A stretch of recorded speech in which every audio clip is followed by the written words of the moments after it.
Ассаламу алейкум ва рахматуллахи ва баракатух. Аманту билля. В эфире передача «Я уверовал в Аллаха». Кто из нас не мечтал об этой ночи? Кто из нас не желает сегодня открыть эту ночь для себя? Ночь предопределения. Ночь предопределения лучше, чем 1000 месяцев. Ах, 1000 полных месяцев, в которых я совершу благие деяния, поклонюсь. Ночь, в которой Аллах простит мне прошлые грехи. Кто из нас получит пользу в эту ночь? Кто из нас будет готов, чтобы Аллах ему ответил? Что нам делать?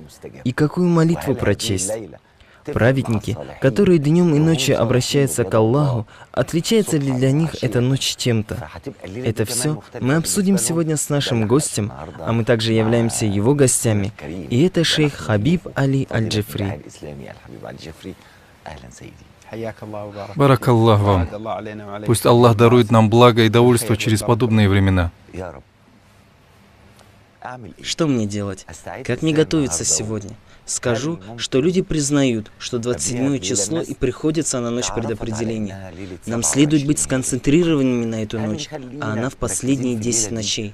И что делать, и с чего начать?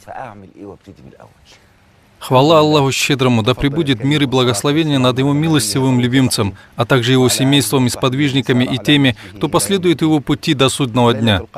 Ночь предопределения – это дар, которым выделил Аллах умму Мухаммада в честь нашего господина Мухаммада, саллаллаху алейхи вассалам. Он рассказывал своим сподвижникам, что среди прошлых общин были те, кто совершал джихад 80 лет. Тогда сподвижники спросили, как им опередить других и стать ближе к Аллаху.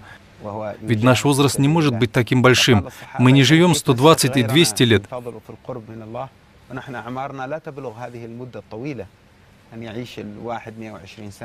Итак, это время соревнований в близости к Аллаху.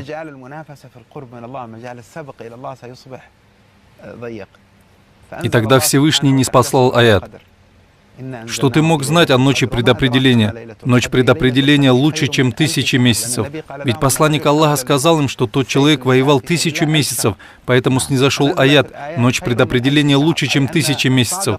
То есть искренне обращенный к Аллаху человек найдет в этой ночи то, что соответствует поклонению в 1000 месяцев. Это 83 года или еще больше. Вы спросили меня о том, когда предположительно встречается эта ночь. Это первое, чем поинтересовались. Люди считают, что это 27-я ночь, и это предположительно так, возможно так. Почему? Есть хадисы об этом, но вместе с тем есть множество риваятов об этом. Риваят о 21-й, 23-й, 27-й ночи. Есть и ясный хадис пророка. Следите и ищите ее в первых 10 ночах. Далее есть другой текст о последних 10 ночах, то есть в нечетных числах последних 10 ночей.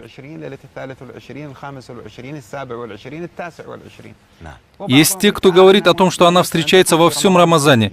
Есть менее известное мнение о том, что она, возможно, бывает в течение целого года. Здесь возникает вопрос, почему Аллах спрятал ее?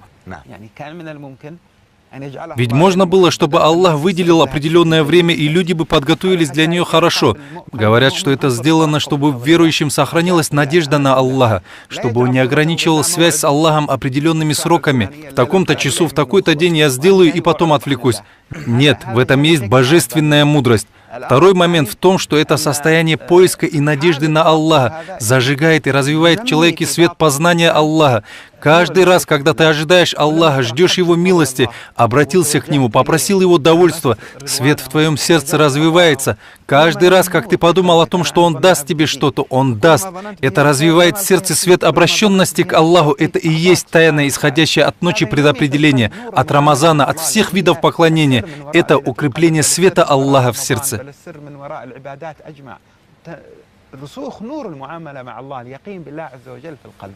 Мы сейчас не сможем разубедить людей, которые живут этим долго. Поэтому обратимся к последним 10 ночам, к нечетным ночам. Да, это более вероятные ночи. Давайте пойдем шаг за шагом. И вот мы дошли до нечетных ночей. И в каждую ночь мусульманин, верующий, обращается к Аллаху, надеясь на то, что эта ночь и есть ночь предопределения. Что делать? Как мне подготовиться к ней?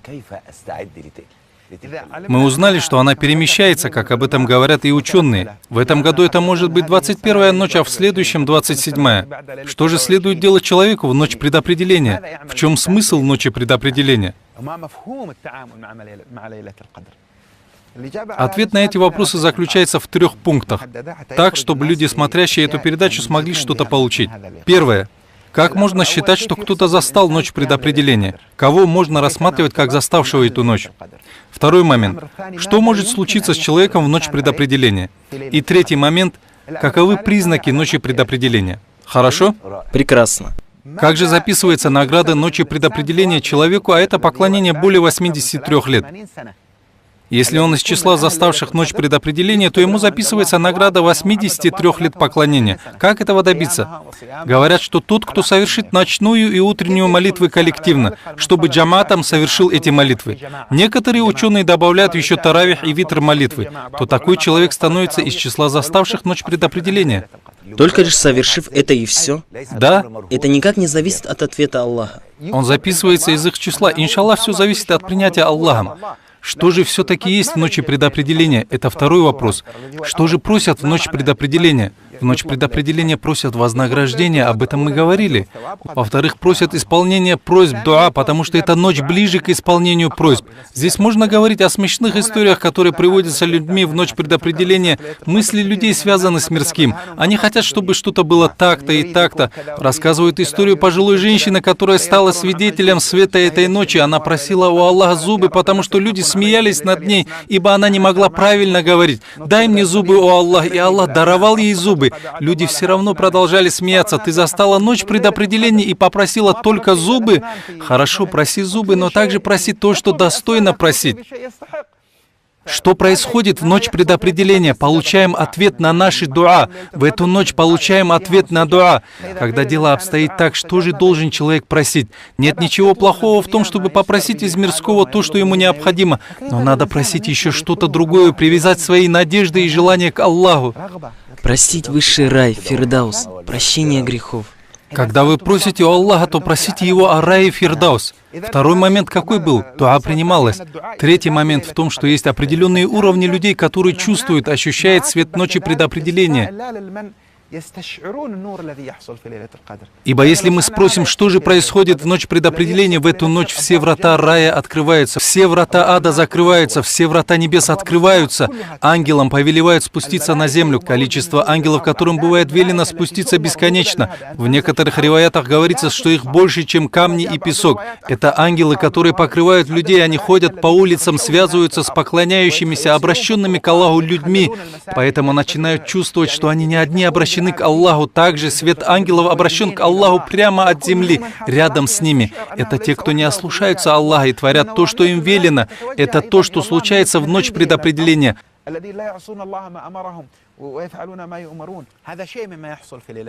Аллах насылает свою милость рабам своим. Он открывает врата прощения грехов. Есть ли кто, у кого есть нужда, есть ли кто кается, есть ли кто просит прощения грехов, Аллах сам обращается к рабам своим, чтобы они обратились к Нему. Иди, приходите. Да, приходите, это фестиваль света во всей вселенной в ночь предопределения. Человек, который живет этим, когда захотел прочесть Коран, захотел молиться, захотел поминать Всевышнего, он чувствует, что в данный момент он пребывает в присутствии Аллаха вместе с ангелами, праведниками. Это духовное единство всех рабов на земле, тот, кто в Америке и тот, кто в Китае, кто в арабских странах, кто на Востоке и кто на Западе. Души рабов в один момент обращены к Аллаху. Ты чувствуешь, что ты элемент системы вселенских масштабов.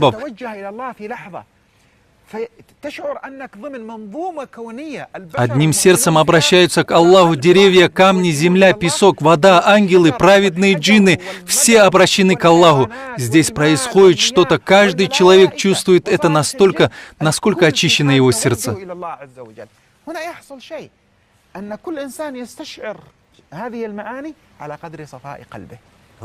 Это указывает нам признак, знак, который говорит, что Аллах ответил нам. Но до этого есть определенная форма, способ или состояние, в котором должен быть человек. Итак, в каком состоянии должен быть человек, чтобы застать ночь предопределения? И какое дуа желательно прочесть? Прежде чем ответить на те два вопроса, которыми мы завершим нашу встречу, у меня есть еще один вопрос. Если бы я был из числа искренних рабов, и Аллах ответил бы мне в эту ночь и простил бы мне 83 года, если даже я не прожил их, а потом я совершил проступок, грех, то есть согрешил, пошел вспять, что случится тогда? В ночь предопределения Аллах прощает все, что было. Но когда мы говорим о 1000 месяцах, о 83 годах, то имеется в виду, что благие деяния этих лет записываются. И потом можно делать. Я не говорю, что записываются грехи 83 лет. Мы говорим, что благие деяния 83 лет записываются ему. Ровно столько, сколько можно заслужить за 83 года. Нет. Обращаться с Аллахом таким образом является оставлением адаба в отношении Всевышнего. То есть вести расчеты с Аллахом. Да, не хитри, не старайся обманывать. Это оставление адаба в отношении Аллаха. Например, я говорю, что буду находиться в поклонении весь месяц Рамазана, и таким образом у меня вознаграждение 83 лет. Потом я делаю все, что хочу.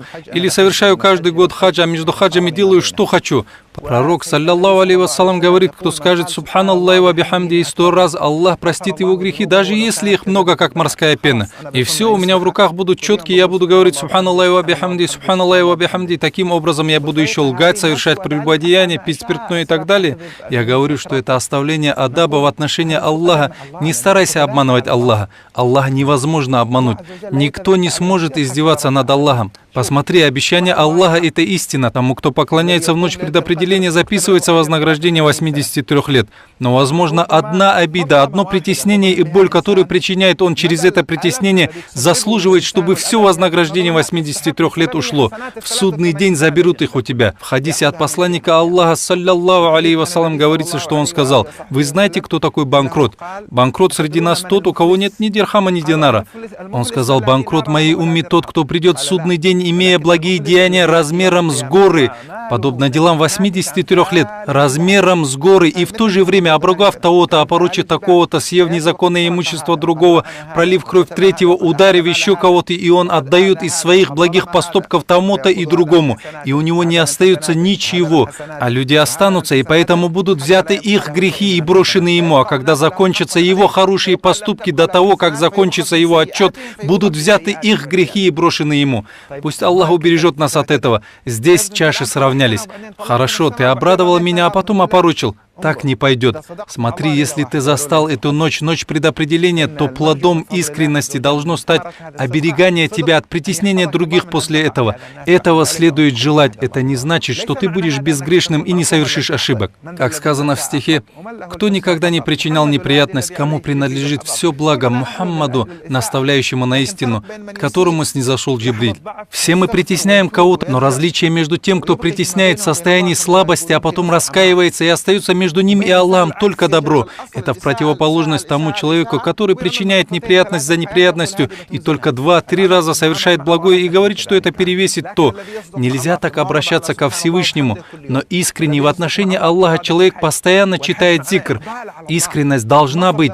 Например, когда просят того, кто совершил хадж, сделать что-то, он говорит: «Нет, эти руки прикасались к Каабе, и они не прикоснутся к греху, спиртному». Почему? Потому что в хадже есть смысл возобновления отношений с Аллахом. Это не просто стерка, которой стираются все грехи, чтобы потом снова записывать их. Это и есть ночь предопределения, поэтому мы призываем людей совершить коллективно все молитвы и таравихи, чтобы получить награду 83 лет. Мы также просим взглянуть на ночь предопределения не как на возможность заслужить эту награду, а как на возможность почувствовать красоту связи со Всевышним Аллахом. Говорят, что из признаков ночи предопределения, будь она сегодня или в другой день, является умеренность. Будет не жарко и не холодно. В дневное время солнце не будет так печь, не будет сильной жары. Некоторые праведники говорят, что это из-за наличия огромного количества ангелов. В общем, перед этой ночью солнце утром, днем не будет печь сильно. Также упоминаются другие признаки.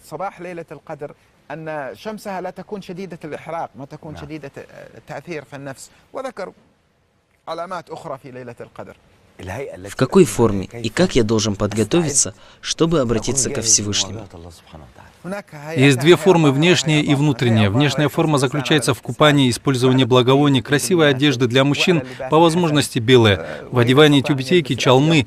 Пусть одежда будет чистой. Женщина тоже одевает чистую одежду, пусть не наносит косметику, соблюдая адаб ко Всевышнему Аллаху в эту ночь.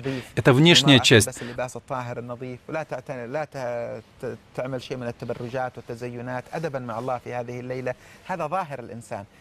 Пусть наладит родственные связи и пусть не ложится спать, разрушив родственные связи. Такой человек проклят, даже если умрет внутри Каабы. У него не принимаются пост, молитва, ему не прощаются грехи, пока он не наладит родственные связи. Даже если они будут виновны. Нельзя нарушать родственные связи. Наладьте связи хотя бы телефонным звонком и поприветствуйте. Если у кого-то что-то отобрал, пусть вернет.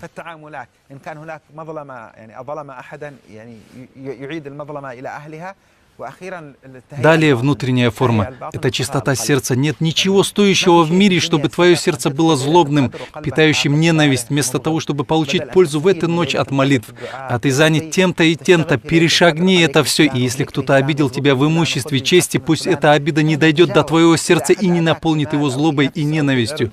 Человек должен очистить свое сердце смиренностью. Пусть не вступает в ночь предопределения, будучи высокомерным.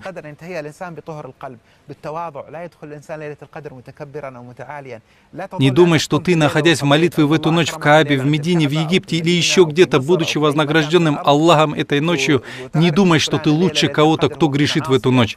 Мы ведь не знаем, каким будет исход. Ты не знаешь, как тот покинет этот мир. Возможно, покаяться станет из числа авлия. Ты не знаешь, каков будет твой исход. Пусть человек очищает себя от высокомерия, унижения людей. Любите всех, будьте снисходительны ко всем. Когда Всевышний взглянет на твое сердце и насколько оно будет полно любви к людям, добра и блага, Аллах даст тебе еще больше.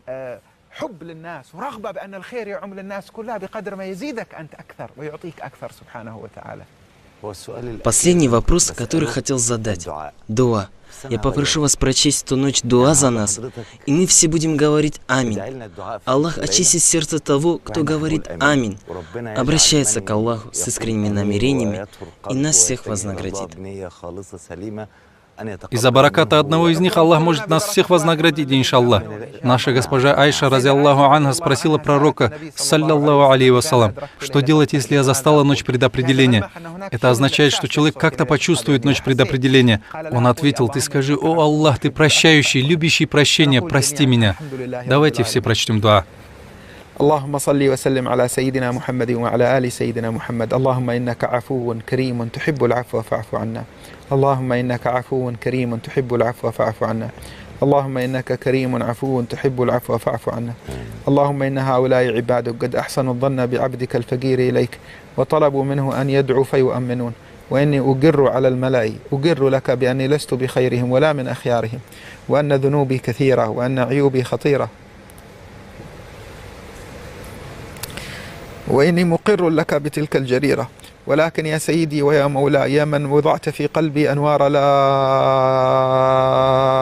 إله إلا الله نسألك بأنوار هذه الكلمة أن تغسل قلوبنا وتطهرها وتذهب عنها أمراضها ورانها الذي قد حاط بها اللهم تب علينا توبة نصوحا طهرنا بها جسما وقلبا وروحا اللهم اغفر لنا ما قدمنا وما أخرنا وما أسررنا وما أعلنا وما أنت أعلم به منا أنت المقدم وأنت المؤخر لا إله إلا أنت اللهم إنا عبادك وأبناء عبادك وإمائك نواصينا بيدك ماض فينا حكمك عدل فينا قضاؤك نشهد لك بالوحدانية ونشهد لنبيك بالرسالة ونقر بما كان منا من الإساءة ومن المعصية ومن الغفلة ومن الإعراض وليس لنا رب غيرك فنلجأ إليه وليس لنا مولى سواك فنقر بين يديه نرفع إليك أكف الضراعة طالبين منك نظرة إلى قلوبنا اللهم تب علينا توبة نصوحا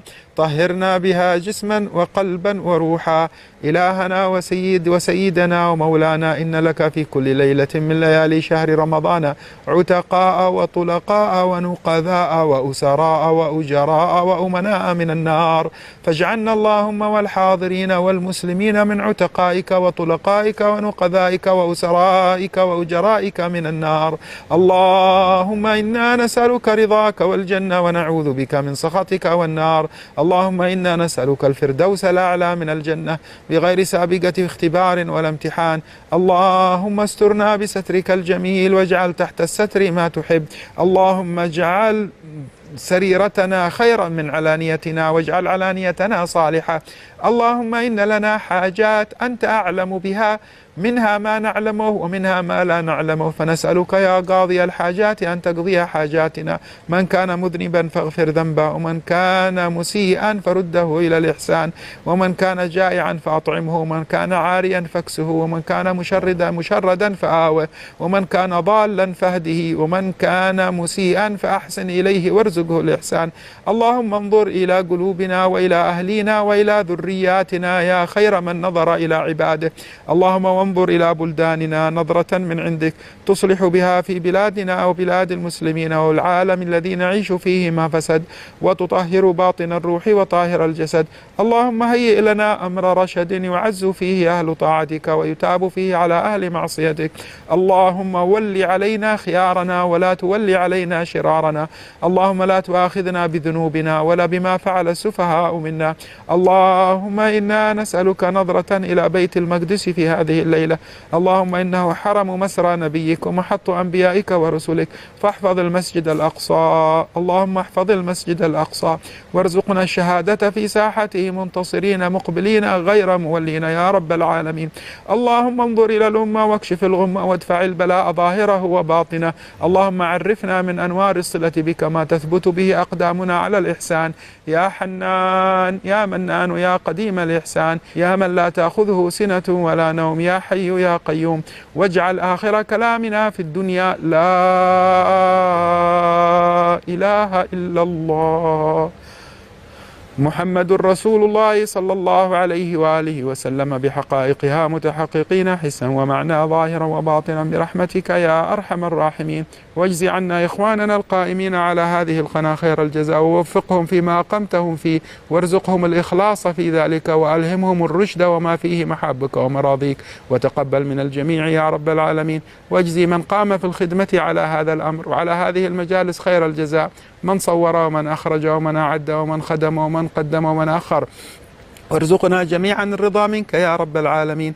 وصل اللهم وسلم وبارك على حبيبك المصطفى ونبيك المجتبى سيدنا محمد، صلاة تجمعنا به في الدنيا والآخرة، وتجعلنا من المحبوبين عنده ومن المجاورين له في الجنة، ومن الواردين الشاربين من حوضه ومن كفه الشريف، ومن المستظلين تحت لواء الحمد المجموعين به تحت ظل العرش، وفي الفردوس والأعلى في جواره يا رب العالمين. وآخر دعوانا أن الحمد لله رب العالمين. الفاتحة.